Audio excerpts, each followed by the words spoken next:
Hi, my name is Balson, and this is my Stat 512 final project, where I will be modeling NBA contracts. There has been some previous research done on this topic before, but the data that they were looking at dated all the way back to the 1950s, while I am looking at much more recent data. The research question that I am looking into is what factors contribute to the price of an NBA contract. My null hypothesis is that at least one variable does not contribute to a contract price. The alternate hypothesis is that all variables contribute to NBA contract price. The individual hypotheses on predictive variables is that age will have a negative impact. I think this because as players get old, they perform worse and will get paid less. I believe all other predictive variables will have a positive impact. The more you play, the more you win, and the better stats you have, the more you should get paid. As you can see, I detailed each variable in terms of X to make analysis easier. I obtained my data from Kaggle. The link to the website can be seen on the slide. The data characteristics can be seen in the data table. There are 9 predictive variables: age, minutes, assists, rebounds, points, wins, free throw percentage, games played, and field goal percentage. There is one response variable, average salary. During the screening process, I decided to exclude variables losses, field goals attempted, field goals made, 3 points attempted, 3 points made, and 3-point percentage, free throws attempted, and free throws made from the model. I did this because I believe that the overall shooting percentage, field goal percentage, encompasses 3-point shooting as well as shots taken and shots made. Lastly, the dataset did not have any not available values. It was a clean dataset. The first step in my preliminary analysis was to create histograms of all variables. There seems to be potential outliers in field goals and free throws percentage. In field goal percentage and free throw percentage, that is. There don't seem to be any outliers for these variables. Next, I looked at residual plots and can see that the data does not seem to follow any sort of pattern, and I cannot conclude much from these plots. I also decided to look at the correlation matrix and can see that the correlation between points and minutes is a bit concerning. I ran a scatter plot to see how data is distributed compared to each other. For my preliminary analysis, there seems to be some potential outliers and multi-collinearity issues that I will need to deal with. Model building, diagnosis, and validation. My first step was to see which variables seemed important. I ran ANOVA tables for each variable, and since each p-value is very low, each variable seems significant.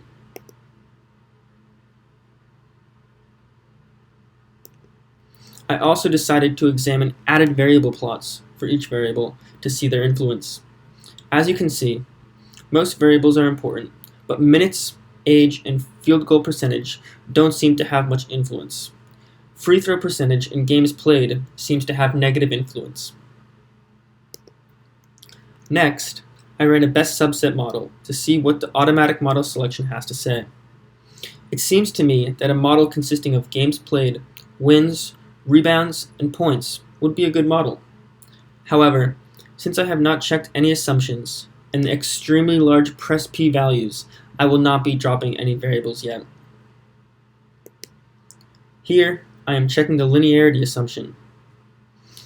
Here are the residual plots, and I do not see any clear indication of a non-linear relationship.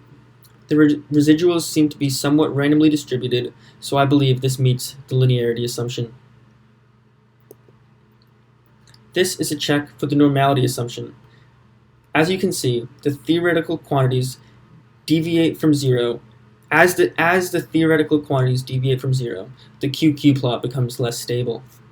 Also, the p-value in the Shapiro test is less than 0.05, so we can say that the data does not follow a normal distribution at a significance level of 5%, I will have to transform the data. To test for constant variance, I ran a Brown-Forsyth test, and from it, I can conclude that there is no violation of constant variance. This is an influential plot and a plot of Cook's distance. From these, I can see that 36, 59, 98, and 163 seem to be potential outliers. I will conduct further analysis on this. To test for Y outliers, I ran an R-studentized test. Here is the output, and as you can see, there are no values greater than 3.54, the critical value, so there are no Y outliers.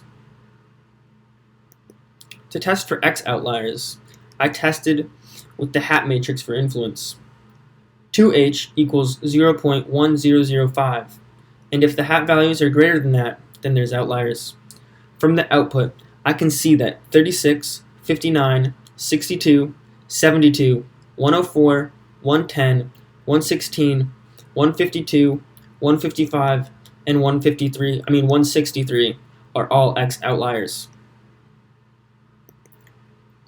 Next, I checked for multicollinearity issues in the model. To test this, I ran a VIF test. If VIF is greater than 10, then there are some multicollinearity issues. In my test, there was no VIF value that was greater than 10, so there are no multicollinearity issues. Since the normality assumption was violated, as seen previously, I have decided to run a Box-Cox transformation to remedy this. The new model is y to the 0.3939394 equals predictor variables. Lambda was 0.3939394. After running the Box-Cox, it is time to recheck the assumptions.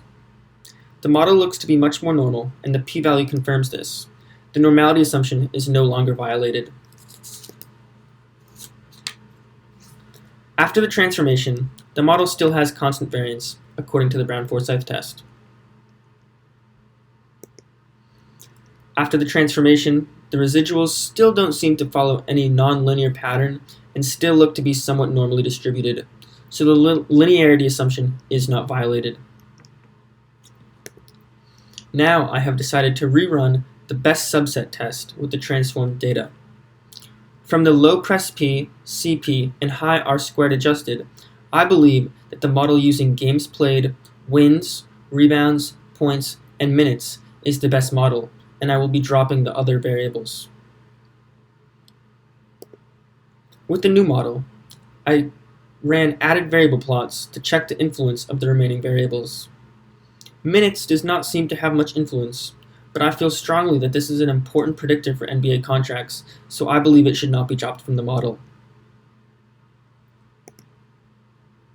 After my analysis, this is the final model. From testing, I decided to drop age, assists, field goal, and free throw percentage. I also decided to keep minutes in the final model because I believe how much a player plays affects how much a player should get paid. After testing, I cannot reject the null hypothesis, as not every variable contributes to NBA contract price.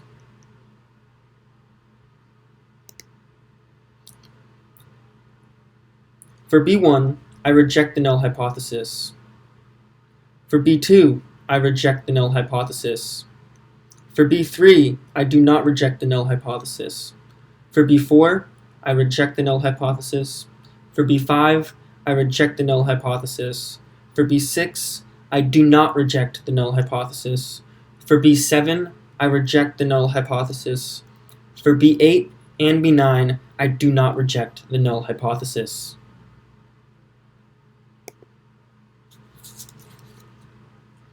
After completing my analysis, I decided to compare my model to the previous model created on the more historic data that Josh Rawson analyzed.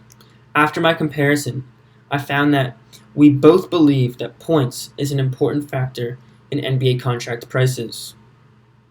Thanks for listening to my research. and analysis. Have a great day.